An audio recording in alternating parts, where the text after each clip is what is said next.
This is quite a challenging video to make because I'm trying to express something I don't quite know how to express.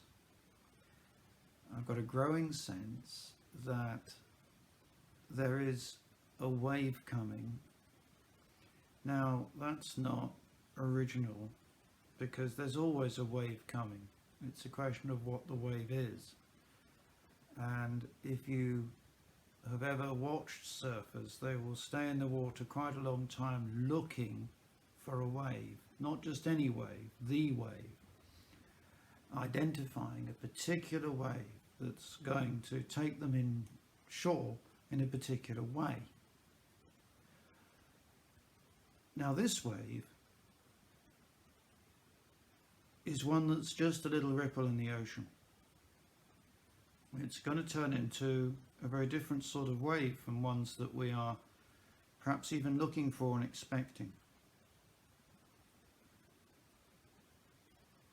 We tend to have images in our minds based upon the past. Images of big meetings, revivals, big missions. Or maybe, if that we are so minded, quiet and contemplative retreats. A few people will have in their mind an inspiring cathedral service. But this wave is none of those things because it's not about externals. Jesus didn't actually talk much about externals at all. He talked about what was in the heart. He talked about attitudes of behavior.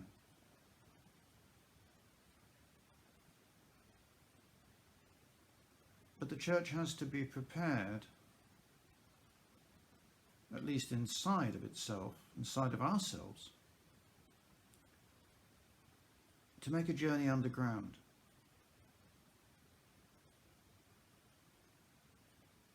To walk without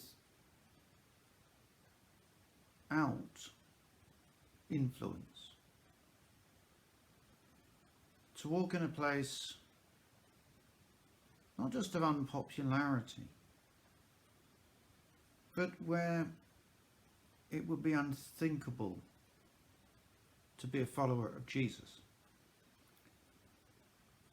Lacking academic credibility, intellectual credibility, social cachet of any kind, any social status or standing, a place of ridicule, a place which is somehow considered to be wrong. We've seen the signs of this coming in Western culture. That's not the same as it happening, and we know that there are Christians fighting a significant rearguard action. As the Lord takes us deeper, he wants to take us under that wave into a better one. One where we can ride a wave of humility, a wave without earthly status but with increased heavenly status, without earthly confidence but with increased heavenly confidence, without the institutional and management structures that we've relied on in the past, particularly in times of dryness, but instead something more difficult to quantify or describe. Networked, not so organized perhaps, but in other ways more organized as the Lord links his people together and grants us grace to discern anointing. And that discernment will become increasingly important because with the breakdown of structures comes a potential disorder and an easy excuse for cults and sects. However, some people will be dissuaded from entering into the church in a manner which would ultimately be destructive because of its lack of status in society. So there's a balancing aspect there. What we do have to remember is that what we're preparing younger people for in the future is not going to be a collection of grand meetings in big worship centres, nor will it be a place of clear and unambiguous spiritual leadership within society. We will need to conduct ourselves in a very different way. That will be a challenge for many of us. It would be a challenge for me. But if that is the way that we have to go, the crucial thing is to see the wave early,